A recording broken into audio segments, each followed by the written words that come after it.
साफ इडियटियाए गए हो का? दरवाजा काहे पीट रहे हो? चलो जाओ यहाँ से, हमें कुछ नहीं खरीदना वरीदना। अरे रुकिए, हम सेल्समैन नहीं है। इतना पड़पड़ा कह रही हैं। हम जेंटलमैन हैं। ये मनोज भाई का घर है ना? और आप कौन है? हमारा छोड़िए, आप अपना परिचय दीजिए। हम खेसारी। अरे खेसारी, अरे वाह चाउर, पुरान ढकनी, आवेले गरेड़ बाबा, बाय बढ़नी। अरे का देखा तारू ऐसे? ई खेसारी हमें हमार पुरान मित्र। जा चाय बनावा। आवा आवा आवा।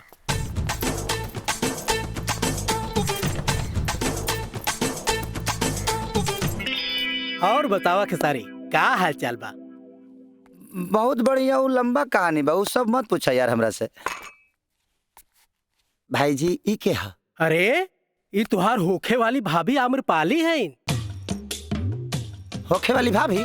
हाँ, होखे वाली भाभी तारा साथे बाड़ी, समझ में नहीं खावत हमके। अरे अब है लिव इन रिलेशन में बानी हमान। लिव रिलेशन मतलब? अरे ये सब शहर में चलेला। और बतावा का हाल चाल बा? शहर में चलेला? हाँ। ई गौवा में कब ले स्टार्ट हो जाई?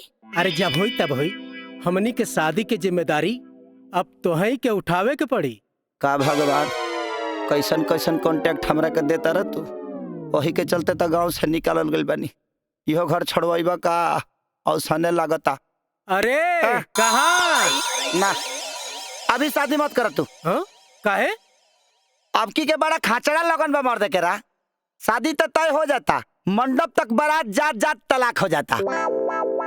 तो हार मजाक करे के आदत अभी ले छूटल। मने यो मजाके लगता तेरा का प्रभु। और सब बतावा का हाल सब चाल ठीक बा? भाई यार, पनौती के पीड़ा से बड़ा परेशान बनी हम। सोचनिया कि शहर आई तहरा लगे आ 2-3 महीना रह जाए का जी। नमस्ते। और एही जी रह के कोनो काम धंधा करब। काम धंधा चला, इहो बात तो हार पक्का करा देता नहीं। भौजी के हाथ के खानो खाई के मिली का जी। नमस्ते। टाइम से खिया दे, सवेरे खाली हम नाश्ता में मारी ले। मजाकिया बड़ा बचपने से ही जाने ले।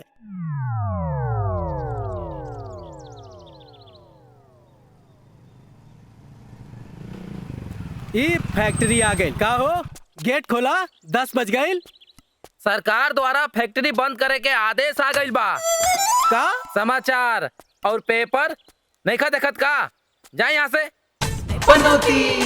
इ तो हमरा बुझाते नहीं कि हमरा से पहले हमार किस्मत पहुंच जाता। कैसे? अब बतावा, कहीं नोट बंद, कहीं प्लास्टिक बंद, कहीं दारू बंद, कहीं कुछ बंद। ऐसे होई तो बेरोजगारी के रैली निकाले के पड़ी। यह सरकार बेरोजगारी तो बढ़ावा था। अरे बाप, सब सत्यानाश हो गई बा भैया। सोचले रहली कि नौकरी के फंड से पैसा उठा के और धूमधाम से शादी करती, लेकिन साला जिंदगी झंड हो गई भैया। भाई ऐसा तो नहीं खेनु कि नौकरी छुटला के दोषी हमरा के बनैबा। अरे ना भाई, अरे नौकरी के का नौकरी दूसर मिल जाई। आम्रपाली से कहम कि वो अपन कंपनी से फंड लेके शादी तो धूमधाम से। अरे बिल्कुल है। हम भानी ना।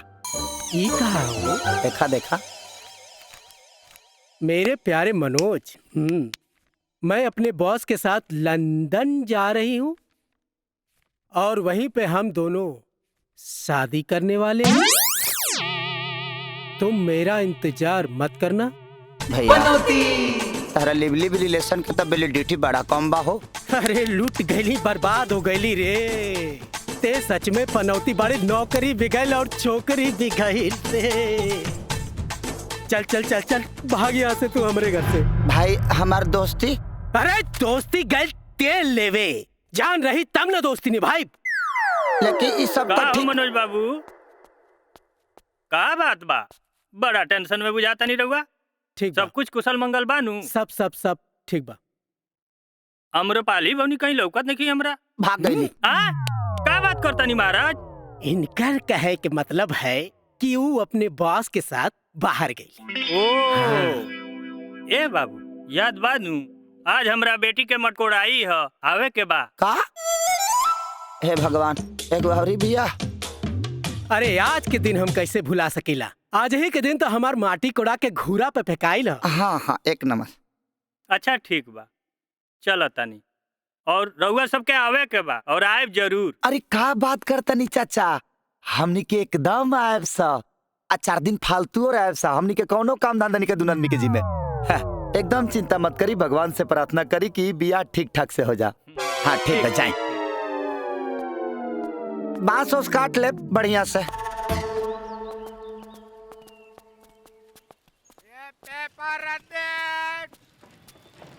सुनो भैया, वो तेज दौड़ने वाले लड़के का घर जानते हो? हम नहीं जानत भाई। हाँ सुनो बाबू, मैं एक लड़के को ढूंढ रहा हूँ। बोला।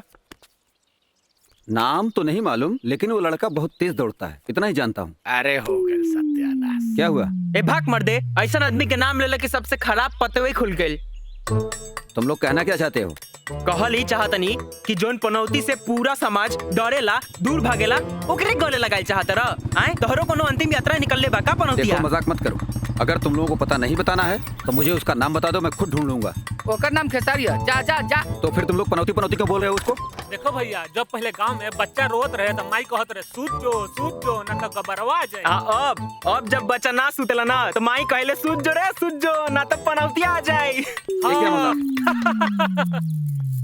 काहे चिरकुट, काहे शरीफ आदमी का परेशान करता रहा? जा जा या पंडितान मंदिर की घंटी बजावा। ए ऐसन कान के नीचे देव ना कि लागी घर घंटा बाजे, बुझला? ए फुलन देविया संगे मुंह लगा के कोनो फायदा नहीं के। चलो उठाओ जा। हाँ चला चलो चला। हाँ। जब देखा मंडली बैठा के खिलत रहेला। हटा। हम की बतावा का बात बा? मुझे खेसारी से मुलाकात करनी है, क्या तुम उसे जानती हो? हाँ का काम बा? मैं भूतपूर्व एशियन गेम्स का गोल्ड मेडलिस्ट रनर हूँ। मतलब धावक हैं? हाँ, और मैं उसे भी एक प्रतिभावान धावक बनाना चाहता हूँ। ये तो बहुत अच्छी बात है। आइए मैं लेकर चलती हूँ आपको। चलो, और बताओ उसके बारे में। अरे बहुत अच्छा धावक है, दौड़ता तो है ही, इंसान भी बहुत अच्छा है। बस बस यहीं से। हाँ अरे एकदम सीधा चलते जाइए। अरे लड़की जो ना प्यार को सीरियस लेती है, 100 में से 90 को धोखा देती है। ए भगिना, वाह, बन गई साइकिलिया। एकदम फाइन हो गई, अब चढ़ते चैन ना उतरी। अरे वाह भगिना। देखा खेसारी, हम केकरा के लायल बानी? ई के हो? ई हवन अमरेंद्र जी, नेशनल कोच। आए बस कोच सुन ले, 3 टायर कोच सुन ले, एसी कोच सुन ले, नया कोच। करबा मजाक। ई दौड़े वाला के सिखावेलन कि कैसे दौड़ल जाला। हाँ, लेकिन हम तो सही दौड़ी ले। हम जानते हैं और हम चाहते हैं कि तुम देश के लिए दौड़ो। सर, आपको कोई कंफ्यूजन हो गया है। दरअसल में हम दौड़ते नहीं है, गांव वाला मिलकर हमको दौड़ाता है। देखो खेसारी, अगर तुम अपनी मजबूरी में इतना तेज दौड़ सकते हो तो सोचो, एक मकसद और अपने नाम से वो सब पनौतीपन का धब्बा हटाने के लिए तुम्हें मौका दिया जाए दौड़ने का, तो तुम कितना तेज दौड़ सकते हो? सर, आपको कोई गलतफहमी हो गया है। बात ऐसा है ना कि हमारा पनौतीपन का साया जिस पे पड़ जाता है ना, वो पलांटी पे पलांटी मारने लगता है। और हम नहीं चाहते हैं कि हमारा पनौतीपन का साया आप पे पड़े और आप भी पलांटी मारने लगे। देखिए सर, आपको मेरे बारे में पता करना है तो एक बार गांव में घूम लीजिए। मेरे चलते कम से कम 6 सरनाड़ुआ घूम रहे हैं। हाँ, उसका एग्जाम्पल दिस इज माई के भाई मामा। चुप कर मर्दवा। बड़ा भाग से किस्मत चल के घरे आयल बा, तू ओके ठुकराओ तारा। ये बबुआ, यह मौका बा ना, पूरे जवार के साबित करके दिखा दे कि तू पनौती ना पड़ा। यस, तू अपन पैर के रफ्तार के धार से अंधविश्वास के जड़ से काट के फेंक सकेला खेसारी। अरे रह दा, गेहूं काटे वाला आदमी से लगलू विश्वास कटवावे। अच्छा ये बताओ, नेशनल लेवल होला का? अरे भारतवर्ष का लेवल। अरे रह दा, पता बा हमके। ये बताओ, नेशनल लेवल के आदमी गांव के लेवल पे आ गई ले, आई हमारा साथे रहे लगे हैं तो कमना लेवल पर जाई है। तुम मेरी फिक्र छोड़ो खेसारी, और यकीन मानो, अगर तुमने मेरी बात मानी ना, एक दिन कामयाबी तुम्हारे पीछे दौड़ेगी। शाबाश। बहुत अच्छा। तुम्हारे एक्सरसाइज करने को देखकर लगता है कि तुम में स्टेमिना और ताकत की कमी नहीं है, दौड़ते भी अच्छा हो। चलो आज तुम्हें कुछ टिप्स देता हूँ जो कि तुम्हारे दौड़ने में और मदद करे। ठीक बा। इला मामा, हीरो खातिर घी पी के और तेज दौड़ियन। ठीक कहलू है तू।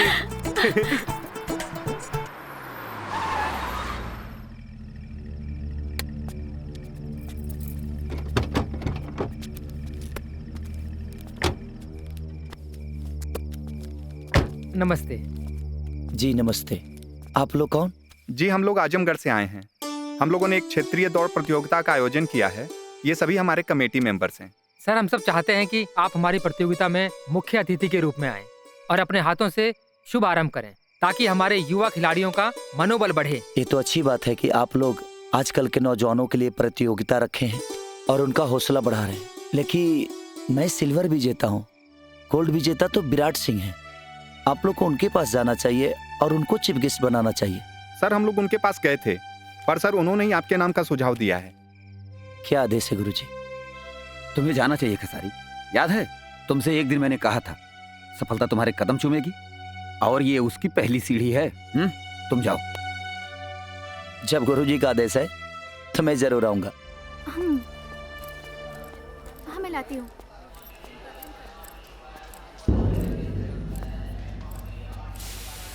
बैठा मामा।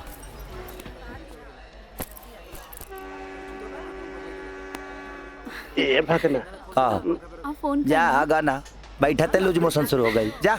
बहुत जोर से लागल बा। अपना ध्यान रखिएगा। बाय। हाँ, मैं मामा जी को फोन कर देती हूँ।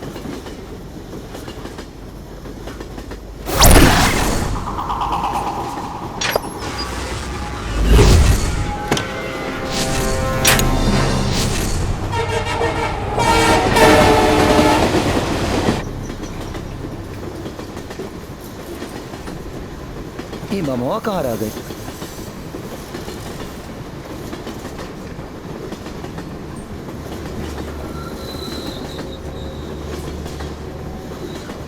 अरे क्या बात है? बोली ना। क्या बात? अरे क्या मार रहा था? क्या बात कर रहे हो? अरे मतलब क्या बात कर रहा है? मेरे पता ना एक लाख तो बाहर रखा था। बोली तो बाहर। बोली ना। ए भाई बोली ना तेरा। अरे बोली ना।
डॉक्टर साहब, डॉक्टर साहब, डॉक्टर साहब।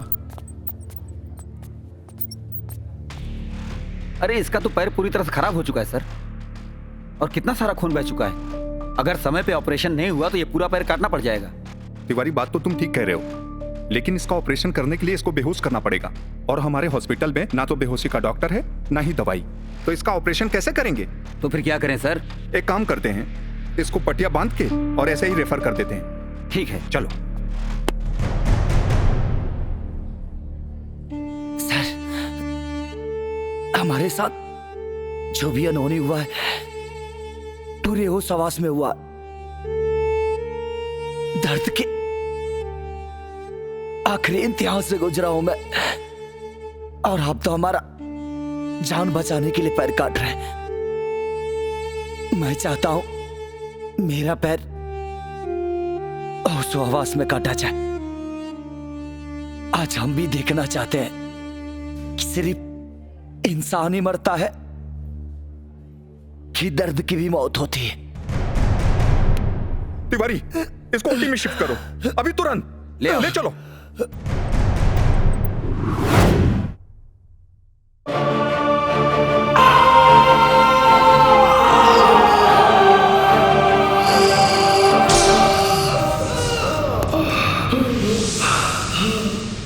Yes.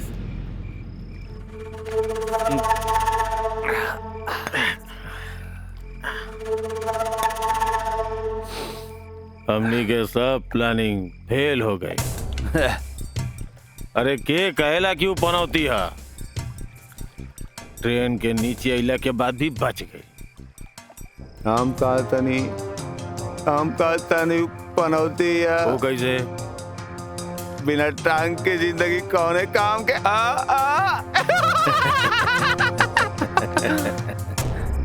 भैया बोला। अब हमारा रास्ता क्लियर। और बता बा तोर बर्थडे में हम तोरा के का दे? का गोल्ड मेडल। Gold medal.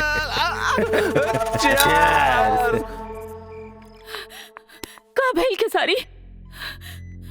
का भइल? कुछ बोलत काहे नहीं का?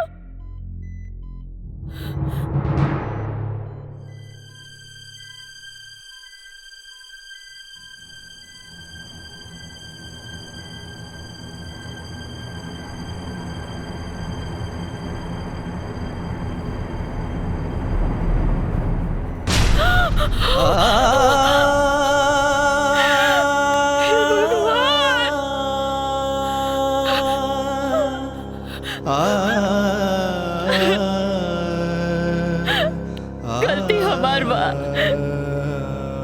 सब गलती हमार बा। ना तोरा क्या अकेले जाए देती और ना ही सब भइल रहे। तेरा साथे रहती तो ये सब ना भइल रहे। माया, गलती तुहार ना, गलती तो हमरा किस्मत के बा। अब गांव वाला हमके पनौती बोल के भगाई भी ना। अब शायद लागत कि हम कबो ना भाग पाए।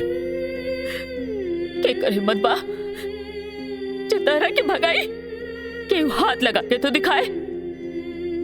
सबके मुंह नोच ले बाप। अब हम हमेशा तोरा साथे रहो, तोरा के ना छोड़ो अकेले कबू ना।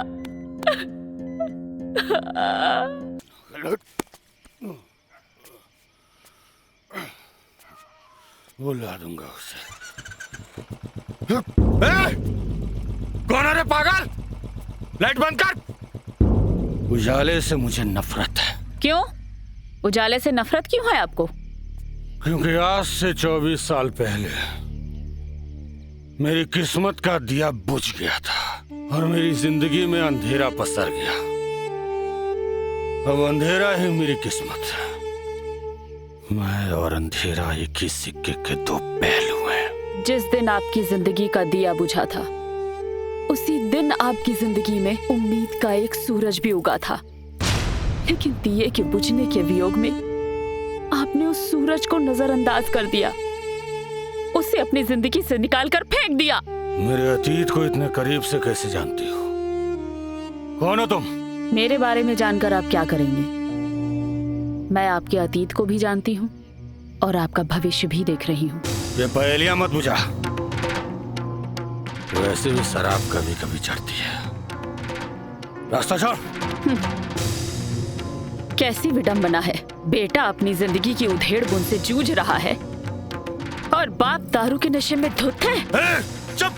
वो मेरा बेटा नहीं है, पनौती है वो। मनुष्य। सही कहा आपने, पनौती ही है वो। तभी तो एक पैर कट जाने के बाद भी जिंदा है। आज के दिन तो हर साल वो आता था ना आपसे मिलने, आज क्यों नहीं आया? कभी सोचा है? मुझे कोई फर्क नहीं पड़ता वो मरे या जिए। फर्क पड़ता है, क्योंकि वो सिर्फ आपका ही बेटा नहीं, आपकी पत्नी का भी तो अंश है ना। आपको क्या लगता है आपकी पत्नी की आत्मा को शांति मिलती होगी जब आप उसे मनहूस और पनौती बोलकर अपने आप से दूर करते होंगे? मैं भी एक औरत हूं, इसीलिए ये कह पा रही हूं। मैं खेसारी की जिंदगी का उजाला बनकर गई थी, लेकिन उसने मुझे भी अपने आप से दूर कर दिया, क्योंकि उसे भी आपकी तरह अंधेरे में रहना है। आखिर आप ही का खून है ना।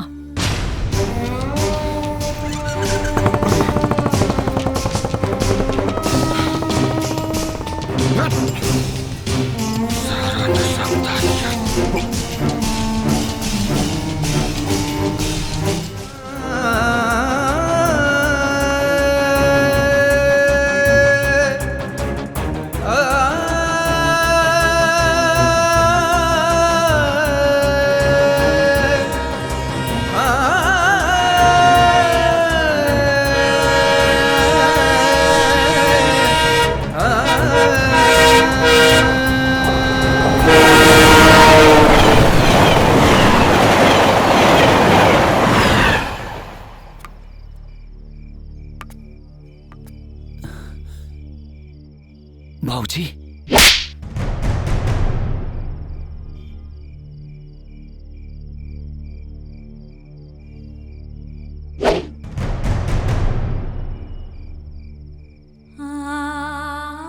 हमार बेटा इतना कमजोर ना हो सकेला। इतना जल्दी कबू जिंदगी से हार ना मान सकेला। ये का करे जात लेते, ये का करे जात रहे रे पगला।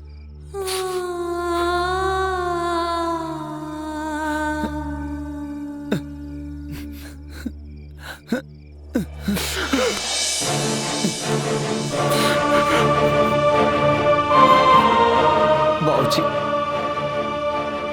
यही गले लागे खाती कितना दिन से तरसता नहीं। अगर एक सेकंड लेट कर दी थी ना रउरा से, तो हमारे गले लगला के सपना अधूरा रह जाए।